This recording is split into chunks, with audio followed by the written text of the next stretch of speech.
करते हुए आज हम समझने वाले हैं कि दैनिक जीवन में उपचयन अभिक्रिया के क्या प्रभाव देखने को मिलते हैं।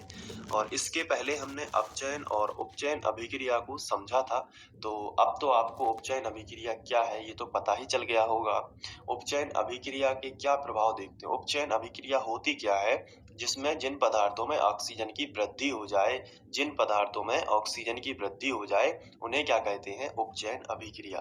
तो इसके क्या-क्या प्रभाव देखने को मिलते हैं हमारे दैनिक जीवन में? आइए समझते हैं। तो दैनिक जीवन में सबसे पहला जो उदाहरण हमें देखने को मिलता है, वो है संक्षारण। अब आप सोच रहे होंगे संक्षारण क्या है? देख लो, आप खुद देख लो संक्षारण होता क्या है? ये देखो, ये किसी भी पदार्थ पर जंग लग जाना संक्षारण कहलाता है। और जंग किस अभिक्रिया के दौरान आती है? जंग लगना उपचयन अभिक्रिया, मतलब ऑक्सीजन की वृद्धि होना। आप देखो इस चेन पर जो साथ में नट के साथ कसी हुई है, इस पर देखो जंग लगी हुई है ना? तो ये जो है ये किसके कारण हुआ है? तो आंसर है उपचयन अभिक्रिया के कारण। संक्षारण हुआ होता क्या है?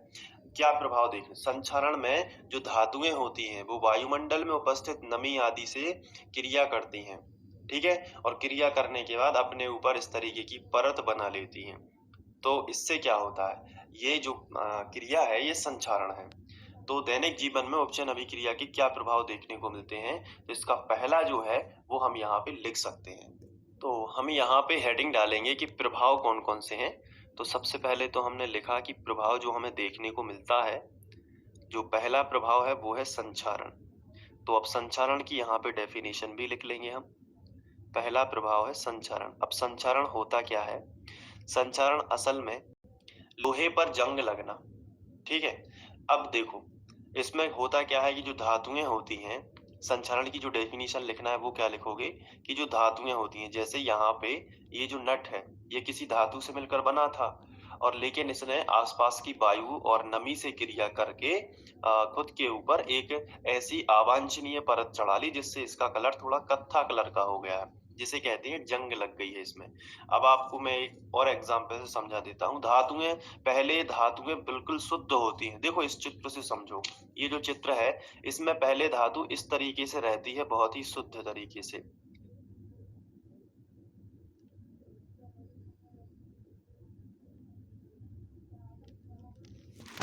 और उसके बाद जब जंग लगती है तो उसका कलर कुछ ऐसा हो जाता है, आप देख पा रहे होंगे ना?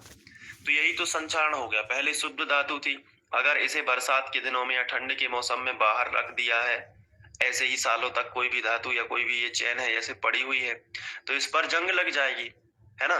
और ये जो जंग लग गई है, इस क्रिया को बोलते हैं संक्षारण। जंग क्यों लगी है? क्योंकि इसने आसपास की नमी और ऑक्सीजन से क्रिया कर ली है, तो इसके अंदर ऑक्सीजन की वृद्धि हो गई है। और ऑक्सीजन की वृद्धि होना क्या कहलाती है? उपचयन अभिक्रिया। तो इसमें भी क्या हो गया? उपचयन अभिक्रिया के दौरान कौन आता है? संक्षारण। तो संक्षारण की डेफिनेशन आप लिखोगे कि जब धातुएं वायुमंडल की नमी और ऑक्सीजन इस तरीके से हमने लिखा, नमी और ऑक्सीजन से क्रिया करके अवांछनीय यौगिकों की परत चढ़ा लेती हैं। अवांछनीय का मतलब क्या होता है? जिसकी जरूरत नहीं थी, जो हमें चाहिए नहीं था, वो हमारे लिए अवांछनीय है। तो यहाँ पे लिखेंगे क्रिया करके अवांछनीय यौगिकों की परत चढ़ा लेती हैं या अवांछनीय पदार्थ की परत चढ़ा लेती हैं। इस तरीके से हमने लिख लिया। तो इस क्रिया को संक्षारण कहते हैं। तो यहाँ पे हम लिख लेते हैं, इस क्रिया को संक्षारण कहते हैं, ठीक है? ये हो गया। यहाँ पे उदाहरण हमने दे सकते हैं। जैसे पहला उदाहरण हम क्या दे सकते हैं? लोहे में जंग लगना। लोहे में जंग लगना, ये अलग से भी आपसे पूछा जा सकता है कि संक्षारण क्या है, उदाहरण सहित समझाओ। लोहे में जंग लगना। दूसरा क्या हो सकता है? दूसरा ये भी हो सकता है यहाँ पे चांदी पर काले रंग की परत चढ़ना। तो जो चांदी के आभूषण होते हैं, आपने देखा होगा जैसे पायल वगैरह, तो उस पर काले रंग की परत चढ़ जाती है, तो वो किसके कारण होती है? संक्षारण के कारण, याद रखना। और ये जो तीसरा है, प्रभाव नंबर 1, ये है संक्षारण, जिसके अंतर्गत हम लोग उदाहरण दे रहे हैं। तो ये जो उदाहरण हो जाएंगे यहाँ पे हम लिख लेंगे कि ये उदाहरण है। पहला ये हो गया, दूसरा ये है, तीसरा जैसे कि तांबे के बर्तन पर हरे रंग की परत चढ़ जाना। तो हम यहाँ पे वही लिख लेते हैं, तो ये सब जो होता है ये ऑक्सीजन में वृद्धि के साथ, जैसे लोहे में ऑक्सीजन की वृद्धि हो जाती है और नमी वगैरह से क्रिया करके वो जंग का निर्माण करता है। चांदी के जो आभूषण होते हैं उनमें काले रंग की परत दिखाई देती है। तांबे के जो बर्तन होते हैं उन हरे रंग की परत चढ़ जाती है। तो ये दैनिक जीवन में देखा जाने वाला उपचयन अभिक्रिया से संबंधित एक महत्वपूर्ण और खास उदाहरण है। इसको आप याद रखोगे। ठीक है। अब इसके बाद और कौन सा उदाहरण हो सकता है, ये आपको और भी सोचना है। हालांकि इतना एग्जाम के पॉइंट ऑफ व्यू से भी सही है, लेकिन साइंस में आप भी सोचते रहिए और क्या हो सकता है। यहाँ पे 3 उदाहरण हैं दैनिक जीवन में। अब इसके बाद एक एग्जाम्पल और है जहां हम दैनिक जीवन में देखते हैं कि उसमें उपचयन अभिक्रिया हुई है, और वो है विकृत गंधिता। अब आप सोच रहे होंगे कि ये विकृत गंधिता आखिर होती क्या है, तो आओ इसको भी अच्छे से समझ लेते हैं।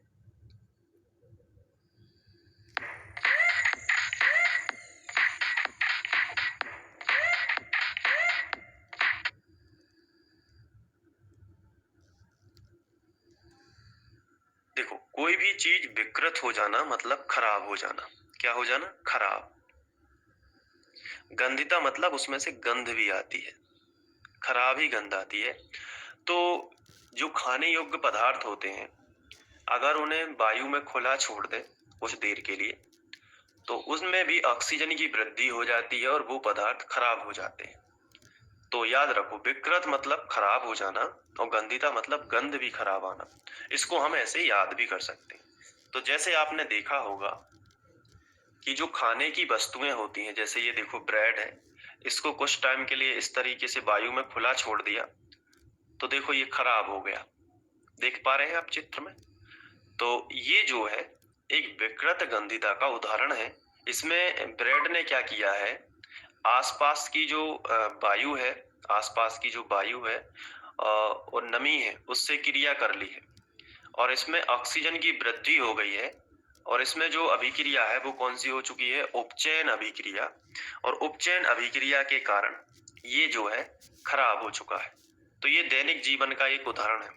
और भी उदाहरण हो सकते हैं विकृत गंधिता के। ये देखो, खाने योग्य जो सेब फल था या नाशपाती है, तो जब इसे वायु में खुला छोड़ दिया तो ये भी देखो खराब हो गया है। तो इसमें क्या हो गई है? ऑक्सीजन की वृद्धि हो गई है, और ऑक्सीजन की वृद्धि होने के कारण ये भी क्या हो गया है? खराब हो गया है। तो विकृत गंधिता का ये भी एक अच्छा उदाहरण हम समझ सकते हैं। तो इस तरीके से हम कह सकते हैं कि जो हमारा फूड होता है, जो जिस टाइम पे बनता है उस टाइम पे तो वो सही रहता है, लेकिन कुछ देर के लिए यदि इसे वायु में छोड़ दिया जाए तो वो क्या होने लगता है? खराब होने लगता है। और इसे हम बोलते हैं कि वो विकृत हो गया है। क्या हो गया है? विकृत हो गया। इसी को, इस शब्द को, उसको आप बढ़ाते जाइए जो मैं यहाँ पे बोल रहा हूँ धीरे धीरे, कि विकृत हो गया है। तो ये जो है ऑक्सीजन की वृद्धि के जो है परिणाम है। पहला परिणाम क्या होता है? जंग जैसी क्रियाएं। ये ऑक्सीजन में वृद्धि होने के कारण होता है। ऑक्सीजन में वृद्धि हुई और मतलब कि कोई भी पदार्थ में ऑक्सीजन की वृद्धि हो गई तो वो क्या होने लगता है? खराब ही होने लगता है। आप इस पॉइंट ऑफ व्यू से देखो तो भी खराब हुआ है, इस पॉइंट ऑफ व्यू से देखो तो भी खराब हुआ। लेकिन याद रखना कि शुद्ध धातुओं में जंग नहीं लगती है। ठीक है, स्टील में जंग नहीं लगती है। इसलिए जो घर की रेलिंग होती है, जो हम लोग बनवाते हैं, छतों की जो रेलिंग होती है, वो स्टील की क्यों बनवाते हैं? ताकि बरसात में भी वो नमी से क्रिया ना कर पाए और जो है उसमें जंग ना लगे। तो यही सब चीजें होती हैं। तो इसलिए लोहे की ग्रिल से अच्छी स्टील की ग्रिल क्यों मानी जाती है? क्यों स्टील इतना महंगा है? क्योंकि वो मजबूत होने के साथ साथ उसमें जंग नहीं लगती। तो विकृत गंधिता जो है, इसको हम किस तरीके से एग्जाम में लिखेंगे वो भी हम यहाँ पे थोड़ा सा देख लेते हैं। ठीक है, तो हम यहाँ पे लिखेंगे इसकी डेफिनेशन की, जो वसा युक्त भोज्य पदार्थ होते हैं या तेल युक्त जो भोज्य पदार्थ होते हैं, मतलब खाने योग्य पदार्थ, तो उनमें क्या होता है कि वो वायु के संपर्क में जब भी आते हैं तो उनके स्वाद में परिवर्तन हो जाता है, उनकी गंध में परिवर्तन हो जाता है, और इसे विकृत गंधिता कहते हैं। तो वही वही लिखना है जो अपन ने समझा है। ठीक है, तो लिख लेते हैं। तो इस तरीके से हम लिखेंगे कि वसा या तेल युक्त भोज्य पदार्थों को वायु के संपर्क में रखने पर उनके स्वाद व गंध में परिवर्तन हो जाता है। वही हमने समझा है ना, बिल्कुल वही लिखना है जिसे विकृत गंधिता कहते हैं। तो उनके स्वाद में भी परिवर्तन हो जाएगा, मतलब वो चीज़ खाने में भी हमें खट्टी लगेगी या फिर और अजीब-सा स्वाद रहेगा और उसकी गंध जो भी है वो भी हमें अच्छी नहीं लगेगी। तो ये सब चीज़ें हम लोग उसको बोलते हैं कि भोजन सड़ गया है, अपनी भाषा में बोल देते हैं कि भोजन जो है सड़ चुका है। तो गर्मियों के दिनों में ये ज़्यादा होता है, गर्मियों के दिनों में सुबह बनी हुई सब्ज़ी शाम को जो है खराब स्वाद हो जाता है और वो सड़ सकती है, सड़ जाती है, अगर फ्रिज में नहीं रखेंगे तो वो सड़ जाती है। तो ये जो है विकृत गंधिता का एक उदाहरण है। तो दैनिक जीवन में हम जो उपचयन अभिक्रिया को इस तरीके से देख सकते हैं। तो अब उपचयन अभिक्रिया आप कभी भी नहीं भूलोगे। उपचयन अभिक्रिया का दूसरा नाम है ऑक्सीकरण, मतलब ऑक्सीजन की वृद्धि होना, और ऑक्सीजन की वृद्धि होने से जंग वगैरह लग जाती है, धातुएं जो है वो खराब हो जाती हैं, और साथ में होता क्या है कि जो भोज्य पदार्थ हैं वो भी खराब हो जाते हैं, इन्हें हम विकृत गंधिता कहते हैं। मतलब जो होता है कि चीजें खराब ही होती हैं, जो सही चीजें होती हैं, जो सही धातुएं होती हैं, उससे जंग लग जाने के कारण वो ऐसी हो जाती हैं, ऐसी दिखाई देने लगती हैं। जो भोज्य पदार्थ होते हैं वो ऐसे हो जाते हैं। तो ये जो है उपचयन अभिक्रिया के भयंकर परिणाम भी हो सकते हैं, ऑक्सीजन में वृद्धि होना। तो ऑक्सीजन में कहीं कहीं हमें ऑक्सीजन से फायदा भी होता है, लेकिन कहीं कहीं जो है वो ऑक्सीजन खतरनाक भी होती है। तो ये जो है ऑक्सीकरण के कुछ उदाहरण हो गए हैं। जैसे हमने ब्रेड का भी एग्जाम्पल लिया कि ये देखो, ये ब्रेड जो है ये हम खाते हैं, लेकिन अगर ये ऑक्सीजन में रखा दे, मतलब कि वायु में रख दें कुछ समय के लिए, तो ये देखो ये खराब होने लगता है। तो इसे बैड फूड बोलते हैं।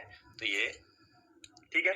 तो अब क्या करना है कि इनको आपको अच्छे से नोट कर लेना है अपने नोट्स में, और बढ़िया से नोट्स बनाते जाइए सभी बच्चे। नोट्स बनाएंगे तो रिवीजन टाइम में आपको काम में आएगा। और अभी हम लोग बहुत ज़्यादा मतलब कि क्वेश्चन आंसर करने वाले हैं, तो इससे आपको काफ़ी हेल्प भी मिलेगी, ठीक है। और बोर्ड परीक्षा आपकी बहुत अच्छी जाएगी। सभी वीडियोज़